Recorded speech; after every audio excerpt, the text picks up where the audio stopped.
혹시 휴대폰 소액결제 서비스를 이용해봤다가 처음 들었던 조건과 실제 받은 금액이 전혀 달라서 당황한 적 있으신가요?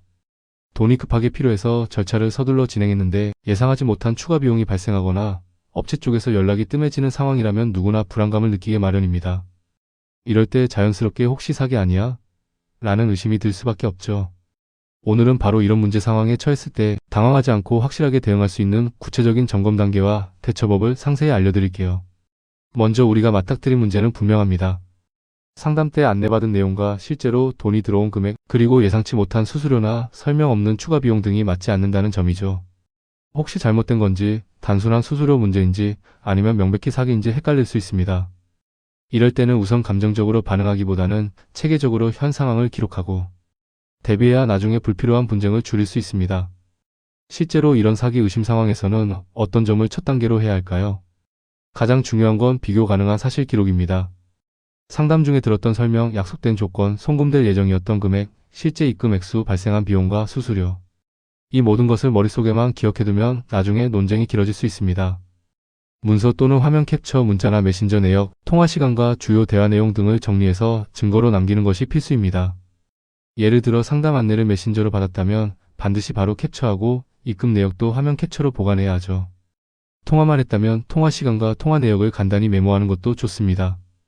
이 작은 기록들이 이후 신고나 민사형사 분쟁 때 강력한 근거가 되기 때문입니다. 이렇게 기록을 남겼다면 두 번째 단계는 추가적인 피해가 커지지 않도록 빠르게 조치하는 일입니다. 정부와 관련 기관에서도 권고하는 대표적인 대응법이 바로 내역 확인과 결제 차단이에요. 먼저 휴대폰에서 소액 결제 콘텐츠 이용료 내역을 꼼꼼하게 확인하세요.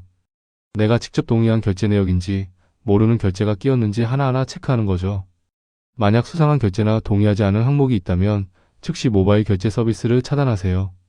이동통신사 홈페이지나 고객센터를 통해 결제 차단 요청을 하면 추가 결제를 차단할 수 있습니다. 상황에 따라서는 번호 도용 차단 서비스도 고려할 필요가 있습니다. 만에 하나라도 내 명의가 다시 도용되는 걸 막기 위해서죠. 피해 상황을 정리하는 과정도 중요하죠. 상담부터 결제, 입금까지 상황별로 시간순 정리를 해두어야 합니다.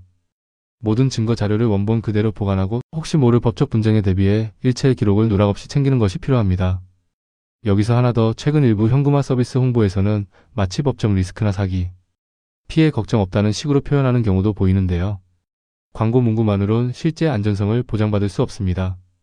반드시 수수료 책정 방식, 취소나 환불 기준, 그리고 책임 소재 등 핵심 조건이 문서로 정확히 안내되어 있는지 확인해야 합니다.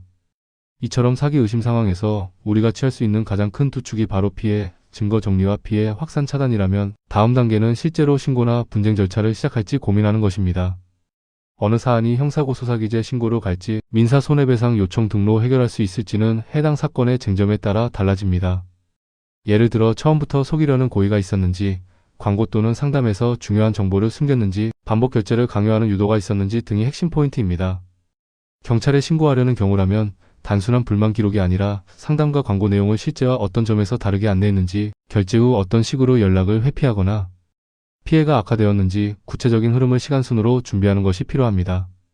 반면 민사적 대응을 고려한다면 약속된 거래 조건과 현실에 실제로 제공된 조건 사이의 차이를 증거로 명확히 대비시켜 제출하는 것이 유리합니다. 공통적으로 전화만으로 주고받는 것보다는 문자, 카카오톡 등 메시지로 처음 안내의 조건과 정상 근거를 요청하고 그에 대한 답변을 자료로 남기는 방식이 분쟁 해결에 훨씬 도움이 됩니다. 대부분 이런 상황을 겪은 분들은 문자나 통화 기록, 결제 내역 등이 일부라도 남아있을 겁니다. 이미 중요한 출발점은 갖추고 계신 셈이죠. 하지만 각 시기별 대응 흐름, 증거의 명확성, 그리고 나에게 맞는 신고 분쟁 방식 선정은 많은 부분 사건의 세부 상황에 따라 달라집니다.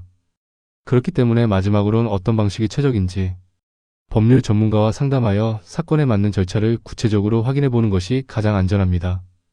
정리하자면 휴대폰 소액 결제 업체 이용 후 사기가 의심될 때는 가장 먼저 결제 내역과 상담 내역을 전부 수집하고 꼼꼼하게 정리하세요. 추가 결제가 이어지지 않도록 결제 차단, 번호 도용 차단 등 실무 조치로 피해 확산을 막으시기 바랍니다. 이렇게 증거와 내역을 갖춘 뒤에는 초기 자료를 기반으로 단계별 법률 상담을 받아 자신에게 맞는 신고 또는 분쟁 대응 방법을 선택하는 것이 가장 현명한 대응이 될 것입니다. 오늘 나눈 내용이 실제 피해를 최소화하고 혹시라도 비슷한 상황에 처한 분들에게 분명한 도움이 되었으면 합니다. 앞으로도 이런 실전 가이드가 더 필요하다면 꼭 구독과 좋아요, 알림 설정 부탁드립니다.